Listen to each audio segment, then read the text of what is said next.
E aí pessoal, bom dia, tudo bom? Então hoje a gente não vai estar online, mas eu deixei essa videoaula para vocês para a gente poder dar prosseguimento aos nossos conteúdos. Então, na nossa última aula eu preferi começar falando um pouco das doenças causadas por bactérias, porque eu já estava programado para gravar essa aula aqui sobre o reino Monera para vocês. Apesar disso, no final eu ainda vou falar um pouquinho sobre as doenças, algumas que a gente já citou na aula passada e outras que ainda não deu tempo, certo? Mas vamos lá, o que interessa, A gente vai falar sobre as bactérias e as doenças também associadas a ela, ou seja, vamos falar sobre o reino Monera.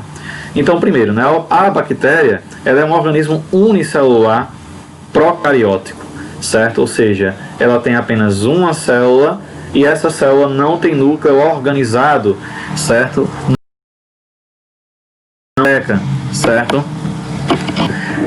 No caso, são células bastante primitivas nesse sentido. Elas podem ser encontradas de forma isolada ou formando colônias, Lembrando que colônias é um tipo de associação, que a gente já estudou lá na matéria de ecologia, onde seres da mesma espécie vão se unir, certo? Podendo ou não dividir funções. Então, elas todas pertencem ao reino Monera, como eu já tinha citado no início dessa gravação.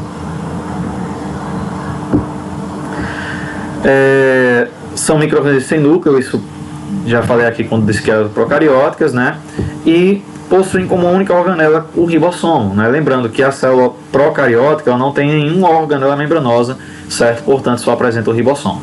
Algumas características gerais. As bactérias apresentam um único cromossomo circular disperso no citoplasma. O DNA bacteriano não está associado a proteínas histonas como está em outros seres vivos, certo? Além do cromossomo unicelular, as bactérias apresentam pequenos filamentos de DNA circular denominados plasmídeos. Então é o seguinte, veja só. O material genético da bactéria ele está disperso no citoplasma, certo? Na forma desse cromossomo circular. Além desse material genético, ele contém outros, certo? Que são chamados de plasmídeos, que vão estar associados a uma maneira mais fácil de poder se adaptar a determinadas situações, certo? Que a gente vai falar daqui a pouco. Algumas bactérias vão possuir parede celular, certo? Só que essa parede celular é feita de um material chamado peptidoglicano. O que é esse peptidoglicano, Peptídeo, que vem de proteína, glicano, que vai estar associado à questão do carboidrato, ou seja, é uma proteína conjugada a carboidrato, certo? Podem formar esporos de resistência denominados endósporos. É o seguinte, quando você limpa algum lugar com um desinfetante, por exemplo, a maior parte das bactérias ela morre. Só que algumas bactérias elas agem rapidamente para se transformar em esporos. E esses esporos eles são mais resistentes, eles têm metabolismo menor também, certo? Ele vai se livrar de uma parte do citoplasma, vai diminuir o metabolismo e vai ficar ali numa forma inerte, certo? Com metabolismo quase zero. Quando o ambiente volta a ser favorável para essas bactérias, ela vai voltar ao normal, certo? Para poder se multiplicar novamente. Podem apresentar um ou mais flagelos, certo? Mas, no caso, eles não são formados por centríolos, já que a bactéria não possui centríolos. Esse flagelo vai ser formado pela própria membrana plasmática mesmo. Bem, quanto à classificação das bactérias, as bactérias elas vão ser classificadas um pouco também pelo seu formato, de acordo com a estrutura da célula. Então, temos, por exemplo, os cocos, certo? Que são bactérias em formatos arredondados.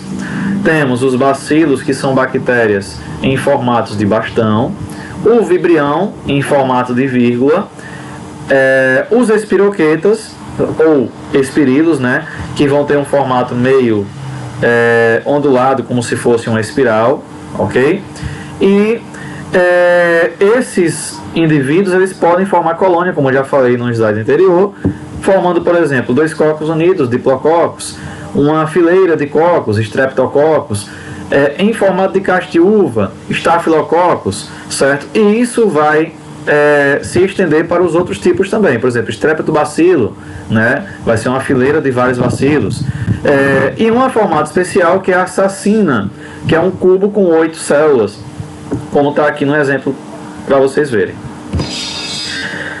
Ainda falando sobre a morfologia das bactérias, elas possuem basicamente o citoplasma, né, membrana plasmática, e o núcleo que está disperso no citoplasma. Esse núcleo disperso, ele é chamado de nucleóide, certo? Ele só tem ribossomos como organelas. Eles possuem a parede celular de peptidoglicano. Fora isso, galera, algumas bactérias vão possuir uma cápsula, certo? Uma cápsula que é uma proteção extra ainda para elas, ok?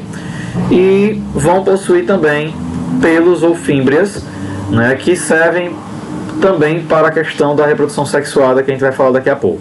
Além disso, lembre que ela também pode possuir flagelo, que serve para a locomoção. A cápsula, né, nesse caso, ela é formada pelo glicocálice, certo? O qual consiste em uma substância polissacarídica produzida no citoplasma e secretada para a superfície celular.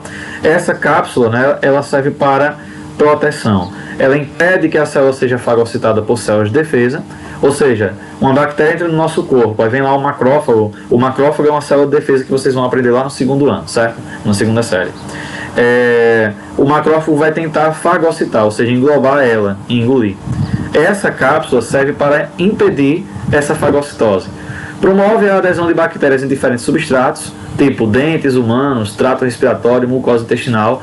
Então, por exemplo, galera, se você fica aí muito tempo sem escovar os dentes, sem passar o fio dental, as bactérias podem formar aquelas placas bacterianas, né? O que vai facilitar essa adesão nos dentes da gente, que adere muito bem, é a cápsula, né? Que é formada aí pelo glicocálice, né? da membrana plasmática. Proteger as bactérias contra desidratações e choques mecânicos, mais uma proteção também feita aí pela cápsula. Bem, as fímbrias, né? Tá aqui, ó, são apêndices que se estendem na membrana plasmática, passando pela parede celular e cápsula, emergindo para o meio externo. As fímbrias podem ocorrer em toda a superfície da célula. A função também vai ser ajudar a fixar no substrato, certo? E também em outras células, só que também, galera, a principal função está associada aqui a um tipo de reprodução sexuada que a gente vai ver mais à frente. O pili sexual, né? Gente, o pili sexual, na verdade, ele é um tipo especial de fímbria. Esse pili sexual é que vai estar associado à questão da reprodução, certo? Ele vai estar associado a uma formação de ponte citoplasmática entre duas bactérias que vai permitir que elas façam uma troca de material genético em um tipo de reprodução chamado de conjugação, certo? A gente vai explicar melhor mais à frente. Os flagelos, né, eles são responsáveis pelo deslocamento da bactéria, ou seja, pelo movimento, né, para que elas possam se locomover, nadar livremente. Eles tendem-se a partir da membrana celular, passam pela parede celular e atingem a região externa. O número de flagelos ele vai variar, gente, só que assim, geralmente, né, células que têm flagelo, geralmente, né, nem sempre, mas geralmente vão apresentar um ou no máximo aí 2, 3 flagelos, certo? Mas existem algumas que vão apresentar um número até um pouquinho maior, né, de flagelo. A parede celular, como já havia falado, ela é constituída de um material chamado peptidoglicano, que é uma proteína conjugada aí com carboidrato, e é responsável também pela proteção. Então veja quantas proteções aí a bactéria vai possuir, certo? As bactérias podem ser divididas, galera, em dois grandes grupos. Existem as bactérias gram-positivas e gram-negativas. O que é que significa ser gram-positivo ou gram-negativo? Veja só, primeiro, de onde vem esse nome gram, né? Gram, na verdade, é o nome em homenagem ao cientista que fez esse método, né? É o método da pigmentação de Gram. Ele, né, criou um pigmento, certo? Que usava para poder identificar bactérias que possuíam ou não, né, uma camada aí, uma cápsula lipoproteica além da parede celular. Tipo, aqui eu tenho a bactéria gram-positiva, galera, ó, ela tem a membrana plasmática, certo? E aqui ela tem a parede celular. A gram-negativa, ela tem a membrana plasmática, tem a parede celular e depois tem outra membrana que vai formar como se fosse uma cápsula. Veja que essa membrana ela é muito parecida com a membrana plasmática, certo? Aí você pode estar se perguntando, professor, mas por que é que a que tem é chamada de negativa e a que não possui é positiva? Veja só, o método de Gram consiste em pingar um pigmento, certo? Que vai aderir somente à parede celular. Então, onde tem parede celular, aquele pigmento vai pegar e vai ficar colorido. Onde, além da parede celular, tem a membrana, não vai ficar colorido. Então, o que acontece? É Gram negativo porque não vai colorir, certo? É Gram positivo porque vai colorir. Então, repetindo, veja só. No método de Gram, a gente pinga, né, lá algumas gotas de pigmento na bactéria, né, para ser observado no microscópio, e aquela que ficar colorida, ela é Gram positiva. Lembrando que só vai ficar colorida a que não possui essa membrana. Por quê? Porque quando o pigmento cai nessa membrana aqui extra, ele não vai conseguir atingir a parede celular de peptídeo glicano. E o pigmento de Gram, ele só consegue tingir a parede celular. Ok? E aí então o que acontece? A Gram negativa, certo? Ela vai possuir essa camada a mais de lipídios e proteínas, portanto ela vai ser um pouco mais resistente. A Gram positiva, ela não possui essa membrana, portanto ela seria um pouco menos resistente. Ok? Quanto à membrana celular, a membrana plasmática, né, ela igual a outras células, né, tem a constituição lipoproteica, certo? Não vai alterar nada nesse sentido. A função também vai ser muito parecida: proteção, transporte de substâncias, né, síntese dos componentes da parede celular, que é algo, no caso, já da própria bactéria, secreção de enzimas digestivas, expiração celular. Isso é interessante, galera. Eu falei no começo da aula, né, que a célula sendo procarionte, ela não tem organelas membranosas. Entre elas seria qual? A mitocôndria. Não existe mitocôndria na bactéria. Mas existem bactérias que fazem respiração celular. E como é que ela faz respiração celular sem mitocôndria? Justamente essa função é associada a enzimas respiratórias presentes na membrana plasmática, certo? E isso vai estar associado também, galera, a uma teoria, né, chamada endossimbiótica, que diz que as bactérias, né, deram origem às atuais mitocôndrias, ok? Isso aí fica para outra aula a gente comentar. Vai ancorar flagelos, fibras e o pili sexual, e também o armazenamento de pigmentos e enzimas da fotossíntese, no caso, em cianobactérias. O citoplasma, né, parte fluida, isso não vai mudar, né, da bactéria para outras células, certo? Vai possuir aí ribossomos, plasmídeos, que é lembra aquele DNA circular, né? E o cromossomo circular único, que vai estar espalhado por aqui, certo? Galera, quando a gente fala que ele é circular, não pense que ele é só uma bolinha, ele fica espalhado realmente, né, no citoplasma, ok? O nucleóide, né, que é a região onde vai estar o DNA, o material genético, que não é delimitado por carioteca. E o plasmídio, né, como já tinha falado, é um pequeno DNA extracromossômico, ou seja, algo extra, pois não se conecta ao cromossomo principal e replica-se de forma independente. Possui cerca de 1 a 5% do tamanho do cromossomo bacteriano e pode conter genes para diversas atividades. As principais funções: apresentar genes que conferem resistência a diversos antibióticos, como eu falei a vocês, né? O plasmídio vai estar associado a essa questão da adaptação mais fácil a determinadas situações, como a questão da presença do antibiótico. Genes responsáveis pela síntese de toxinas.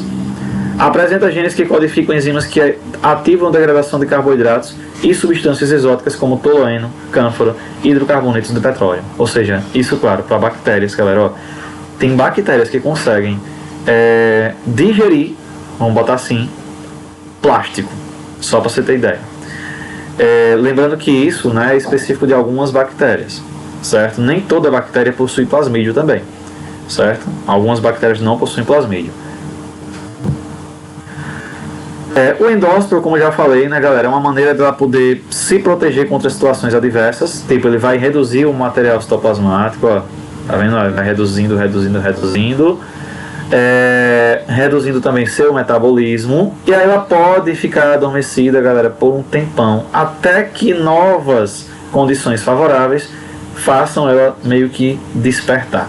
Veja, né, que ela pode permanecer dormente por milhares de anos.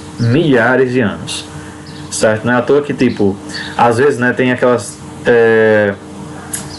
como é que fala, lendas das maldições como é, do Egito, das pirâmides do Egito, né, a maldição do faraó. O que acontece muitas vezes? Aquelas pirâmides ficaram fechadas por milhares de anos. Lá tem bactérias que o homem não tem contato. E aí algumas pessoas, quando entraram, descobriram a pirâmide dos faraós, né, e entraram pela primeira vez depois de milhares de anos, elas acabaram ficando doentes e morrendo. Né, diziam que era a maldição do faraó. Possivelmente, né, podiam ser bactérias, fungos, que não existem no nosso tempo atual, né, mas que estavam lá guardados há milhares de anos e que contaminaram essas pessoas aí, e aí se criou essa lenda. Bem, também podemos classificar a bactéria quanto à questão da respiração. Existem bactérias aeróbicas e existem as anaeróbicas. A bactéria aeróbica, galera, é aquela que só sobrevive no meio do oxigênio, certo? As anaeróbicas, elas realizam fermentação para sobreviver. Só que existem as anaeróbicas estritas e as facultativas. O que é a anaeróbica estrita? Ela só sobrevive na ausência do oxigênio. O oxigênio é algo tóxico para ela.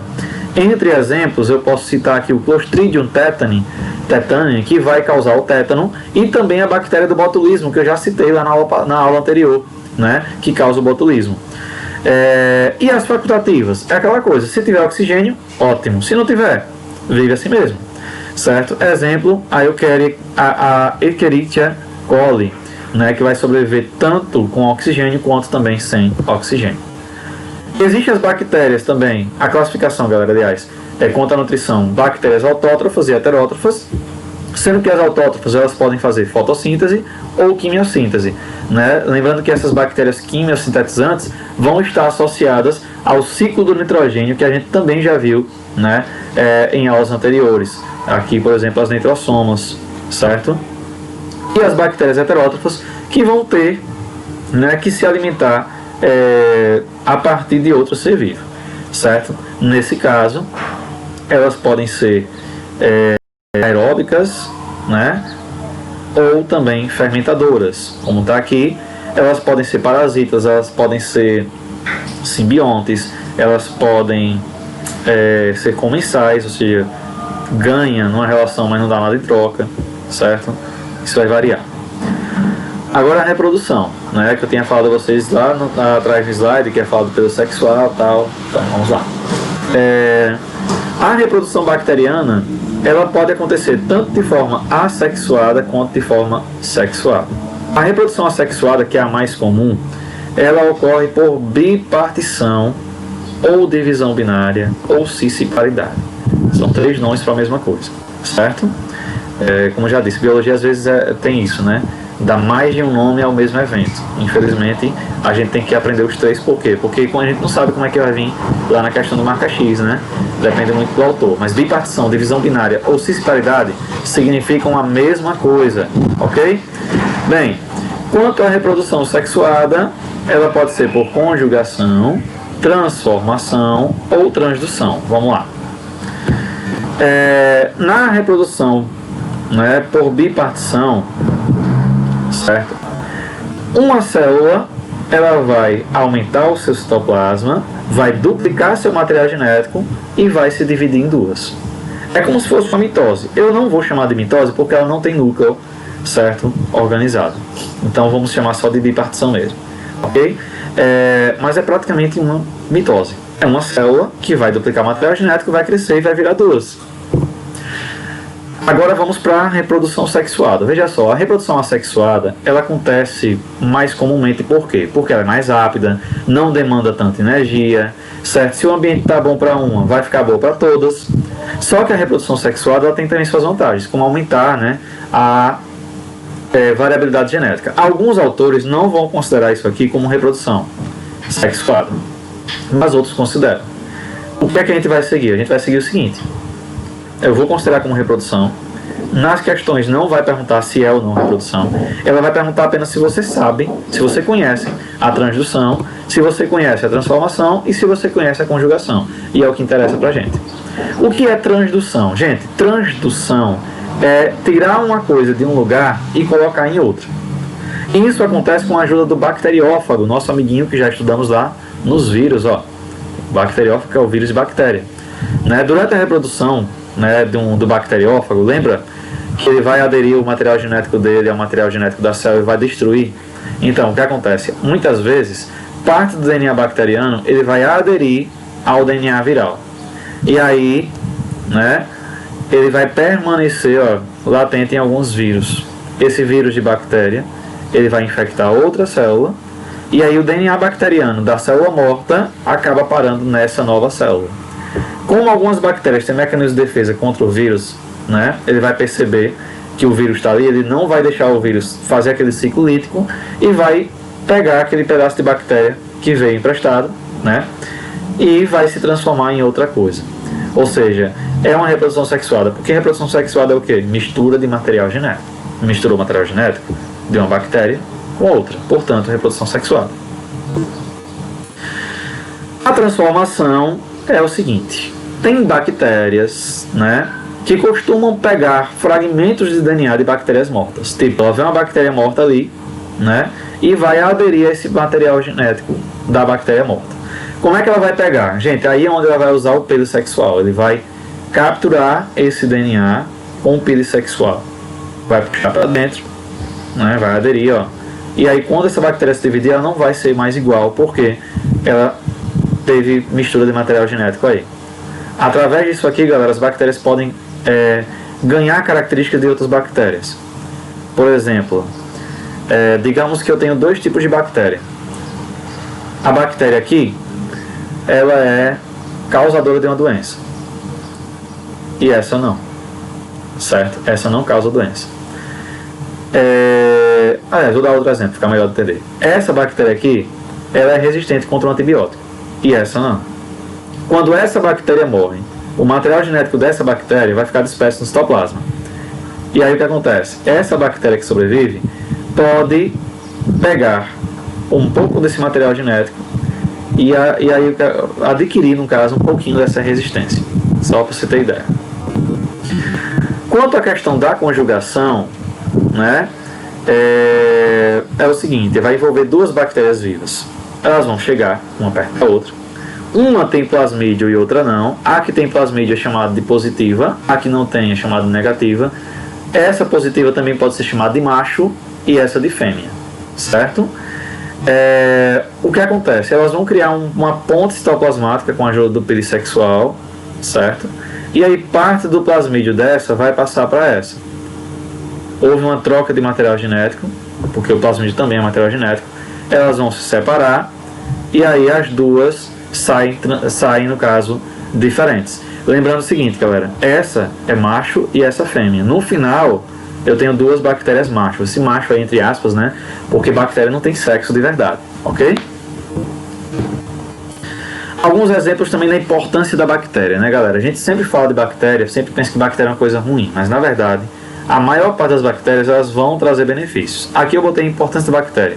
Quando eu falo da importância, é tanto no sentido positivo quanto no sentido negativo, certo?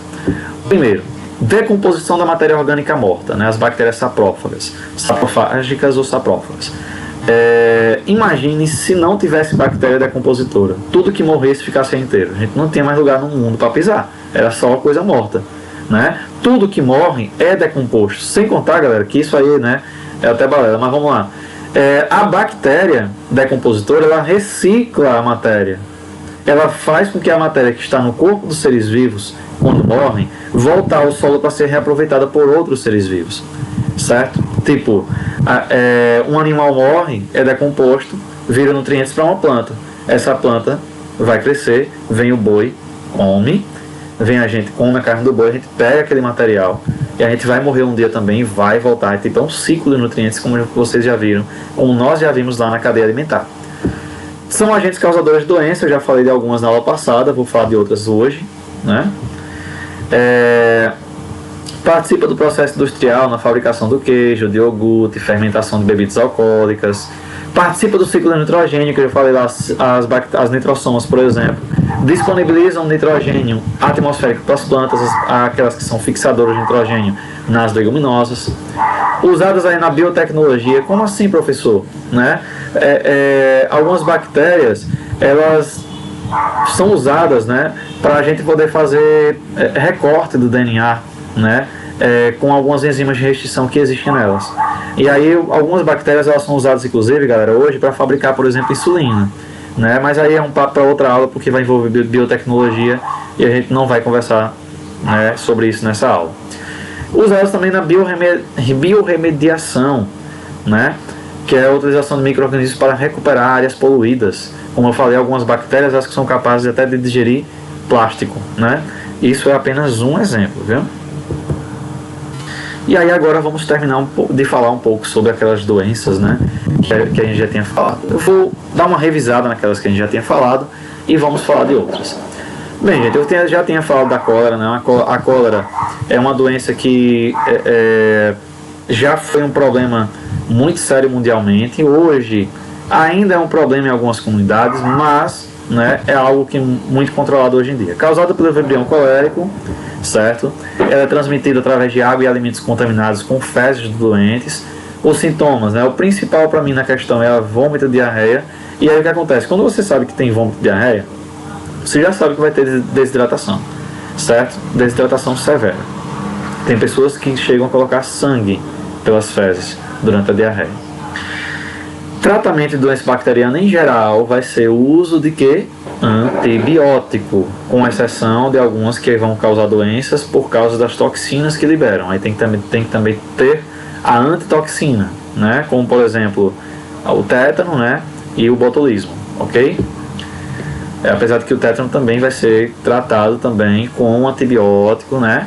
Junto com essas antitoxinas e ainda, no caso, na forma de injeção, né? Por isso que é melhor tomar a vacina, no caso. A profilaxia, ou seja, medidas de evitar, a educação sanitária, né, que é isso que a gente faz aqui na aula, o saneamento básico. A educação sanitária, galera, é muito mais do que a aula, certo? Isso aí também é algo que é dever do poder público de informar as pessoas, né? Através de educação pública também, como é para ser, né? E através de campanhas, né? No rádio, na TV, nas redes sociais, etc. Algumas imagens aqui que vão nos lembrar um pouco a cólera, principalmente essa aqui da questão do saneamento básico, né, ausente, e essas crianças brincando com esgoto podem adquirir a doença. Coqueluche, forma de transmissão pelo ar, né, ou saliva contaminadas com a bactéria. Sintomas: tosse persistente, aquela tosse de cachorro, né? O uso de antibióticos específicos é o tratamento e a vacinação também é importante para a profilaxia. Difteria ou croup, forma de transmissão pelo ar contaminado e pela saliva, vai causar inflamações na amígdala, faringe e mucosa nasal, né? O tratamento é feito através de antibióticos, ok? E a vacina tríplice também protege contra a difteria. Além da inflamação na garganta, galera, também pode produzir toxinas que vão destruir fibras cardíacas, células nervosas e renais, ou seja, de uma doença que parece ser besta, ela pode se transformar em algo muito pior se não for tratado logo, ok? Disenteria bacilar. Já tinha falado na aula que disenteria é mais um sintoma do que uma doença, mas, né, tem a disenteria bacilar que é causada por um bacilo, né, um tipo de bactéria em formato de bastão do gênero Shigella, certo? Transmitido através de água e alimentos contaminados com fezes dos doentes. Sintomas: infecção intestinal, dores abdominais e, claro, a diarreia, como o próprio nome já está dizendo. O tratamento, mais uma vez, o antibiótico. A profilaxia, educação sanitária, saneamento básico. O cara que está com a diarreia brava, não deve esperar um lugar que tenha privado, fez no próprio inibitório mesmo aí, imagine. Tá bom. Febre tifoide, né? Já tinha falado sobre ela. Forma de transmissão através de água e alimentos contaminados com fezes do doente. Sintomas: febre, dor de cabeça, fadiga, bradicardia, hemorragias nasais e etc. Utilização de antibióticos específicos, mais uma vez a forma de tratamento. E a profilaxia, gente, sempre também é importante saneamento básico e, claro, educação sanitária. O cara que tá com a febre tão alta que a mãe botou aqui um cooler na testa do menino aí. Hanseníase, né? Conhecida também como lepra. Quem nunca ouviu falar dessa doença aí, né? Quem nunca escutou as histórias lá bíblicas, né, dos leprosos que foram curados por Jesus. A lepra, né, é uma doença altamente contagiosa que antigamente não tinha cura, né? Graças a Deus hoje, né, nós temos aí os antibióticos, certo? O contato direto com pessoas doentes pelo ar, pela pele ou após contatos íntimos e prolongados com o portador, é assim que se transmite. Os principais sintomas: primeiro, né, aparecem aquelas manchas na pele com perda de sensibilidade, certo? E depois vão virar ulcerações, ou seja, feridas mesmo, né? Tem gente que cai, galera, imagina cair um pedaço da sua pele e ficar na carne viva, o que acontecia aí com os leprosos antigamente. E hoje também, se não se cuidar, né? Tem que tratar.